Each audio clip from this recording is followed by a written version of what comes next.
क्या आप सोचते हैं कि भगवान श्री राम का जन्म केवल रावण वध के लिए हुआ था? अगर ऐसा है तो आप केवल आधी कहानी जानते हैं। श्री राम अवतार के पीछे छिपे हैं कई दिव्य रहस्य।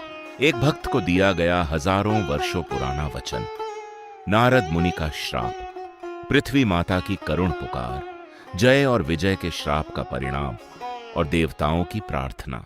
आखिर किन किन कारणों से भगवान विष्णु को श्री राम के रूप में धरती पर अवतरित होना पड़ा? आइए जानते हैं श्री राम जन्म की संपूर्ण और अद्भुत कथा। मनु और शतरूपा की तपस्या।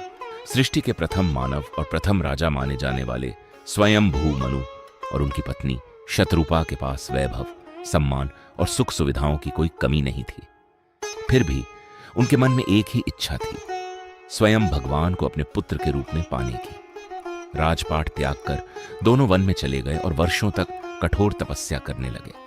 उन्होंने भोजन, सुख सुविधाएं और सांसारिक मोह छोड़कर केवल भगवान के ध्यान में स्वयं को समर्पित कर दिया। उनकी अटूट भक्ति और तपस्या से प्रसन्न होकर भगवान विष्णु उनके सामने प्रकट हुए और वरदान मांगने को कहा। मनु और शतरूपा की अनोखी इच्छा भगवान के दर्शन पाकर मनु और शतरूपा ने धन, राज्य, स्वर्ग या मोक्ष नहीं मांगा। उन्होंने विनम्रता से कहा, प्रभु, यदि आप हम पर प्रसन्न हैं तो हमें आपके समान पुत्र प्राप्त हो। भगवान मुस्कुराए और बोले, मेरे समान कोई दूसरा नहीं है, इसलिए मैं स्वयं तुम्हारे पुत्र के रूप में जन्म लूंगा। यही वह दिव्य वचन था जिसने भविष्य में श्री रामावतार की भूमिका तैयार कर दी। कैसे पूरा हुआ यह वचन? समय बीतने पर मनु और शतरूपा ने अगले जन्म में राजा दशरथ और माता कौशल्या के रूप में जन्म लिया। तब भगवान विष्णु ने अपना वचन निभाते हुए अयोध्या में श्री राम के रूप में अवतार लिया। नारद जी का श्राप। एक बार देवर्षि नारद ने कठोर तपस्या की। तपस्या पूर्ण होने पर उन्हें अपने वैराग्य और काम विजय का अभिमान हो गया। वे भगवान विष्णु के पास गए और अपनी प्रशंसा करने लगे। भगवान विष्णु ने उनका अभिमान दूर करने के लिए अपनी माया से एक सुंदर नगर और राजकुमारी का स्वयंवर रचा। नारद जी उस राजकुमारी से विवाह करना चाहते थे और उन्होंने विष्णु से सुंदर रूप मांगा। विष्णु ने उन्हें ऐसा रूप दिया कि उनका मुख वानर जैसा हो गया, जबकि नारद जी को इसका पता नहीं था। स्वयंवर में राजकुमारी ने विष्णु को ही वर के रूप में चुन लिया। जब नारद जी को अपनी स्थिति का पता चला तो वे क्रोधित हो गए। क्रोध में नारद जी ने भगवान विष्णु को श्राप दिया। जिस वानर मुख के कारण आज मेरा उपहास हुआ है, उसी प्रकार एक दिन आपको भी अपने कार्य की सिद्धि और रक्षा के लिए वानरों का सहारा लेना पड़ेगा। इसी श्राप के फलस्वरूप भगवान विष्णु ने श्री राम के रूप में अवतार लिया और रावण वध के लिए वानर सेना तथा हनुमान की सहायता प्राप्त हुई। इसलिए नारद जी का श्राप रामावतार का एक कारण माना जाता है। जय विजय का श्राप। जय और विजय भगवान विष्णु के धाम वैकुंठ के मुख्य द्वारपाल थे। वे सदैव अपने प्रभु की सेवा में तत्पर रहते थे और किसी को भी बिना अनुमति वैकुंठ में प्रवेश नहीं करने देते थे। एक दिन ब्रह्मा जी के मानस पुत्र सनक, सनंदन, सनातन और सनत कुमार भगवान विष्णु के दर्शन के लिए वैकुंठ पहुंचे।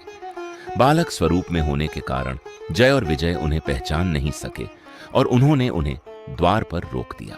अपने मार्ग में बाधा पाकर सनकादि ऋषि क्रोधित हो गए और बोले, तुम्हें अपने पद का अहंकार हो गया है, इसलिए तुम दिव्य लोक से पतित होकर मृत्यु लोक में जन्म लोगे।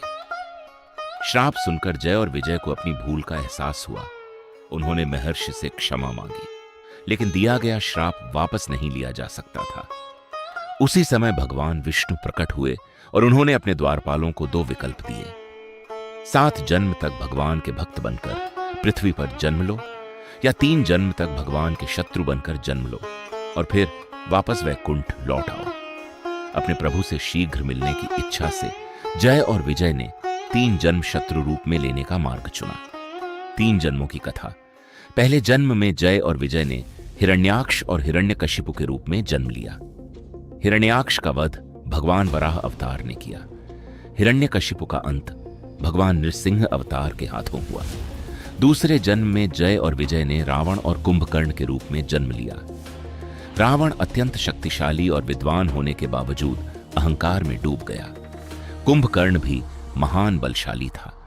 इन दोनों के अत्याचारों से पृथ्वी, देवता और महर्षि त्रस्त हो गए। तब भगवान विष्णु ने अयोध्या में श्री राम के रूप में अवतार लिया। श्री राम ने रावण और कुंभकर्ण का वध कर अपने द्वारपालों को उनके श्राप से मुक्त करने की दिशा में दूसरा चरण पूरा किया। तीसरे और अंतिम जन्म में जय और विजय ने शिशुपाल और दंतवक्र के रूप में जन्म लिया।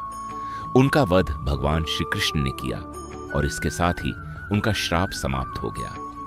वे पुनः वैकुंठ लौटकर भगवान विष्णु की सेवा में स्थापित हो गए। श्री रामावतार केवल रावण वध की कथा नहीं है, बल्कि भगवान के अपने प्रिय सेवकों को श्राप से मुक्त कराने की लीला भी है।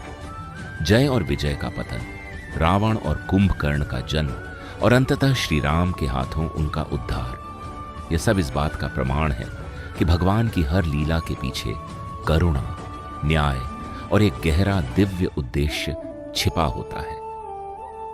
पृथ्वी माता की पुकार। त्रेता युग में रावण और अन्य राक्षसों के अत्याचार दिन प्रतिदिन बढ़ते जा रहे थे। महर्षि के यज्ञ भंग किए जा रहे थे, धर्म का अपमान हो रहा था और निर्दोष प्रजा भय में जीवन जी रही थी। इन अत्याचारों का बोझ सहते सहते पृथ्वी माता व्याकुल हो उठी। कहा जाता है कि उन्होंने गाय का रूप धारण किया और देवताओं के साथ ब्रह्मा जी के पास पहुंचकर अपनी पीड़ा व्यक्त की। हे प्रजापति, अधर्म का भार मेरे लिए असहनीय हो गया है। मुझे इस दुख से मुक्ति दिलाने का उपाय कीजिए। पृथ्वी माता की व्यथा सुनकर ब्रह्मा जी सभी देवताओं को साथ लेकर क्षीरसागर पहुंचे। वहां उन्होंने भगवान विष्णु का स्मरण और स्तुति की। देवताओं की प्रार्थना से प्रसन्न होकर भगवान विष्णु ने उन्हें आश्वासन दिया, मैं सूर्यवंश में राजा दशरथ के घर पुत्र रूप में अवतार लेकर पृथ्वी का भार कम करूंगा और अधर्म का नाश करूंगा। श्री रामावतार का उद्देश्य, भगवान विष्णु ने अपने वचन के अनुसार अयोध्या में राजा दशरथ और माता कौशल्या के यहां श्री राम के रूप में जन्म लिया। उनके अवतार का उद्देश्य था पृथ्वी को राक्षसों के अत्याचार से मुक्त करना, रावण और अधर्म का विनाश करना, महर्षि और भक्तों की रक्षा करना, धर्म और मर्यादा की पुनर्स्थापना करना, पृथ्वी माता की पुकार का उत्तर देना। श्री राम का जन्म केवल एक राजा के पुत्र के रूप में नहीं, बल्कि पीड़ित पृथ्वी की रक्षा के लिए भगवान के करुणामय उत्तर के रूप में हुआ था। जब संसार में अन्याय अपनी सीमा पार कर देता है, तब ईश्वर स्वयं धर्म की रक्षा और अपने भक्तों के कल्याण के लिए अवतरित होते हैं। यही श्री रामावतार का दिव्य संदेश है।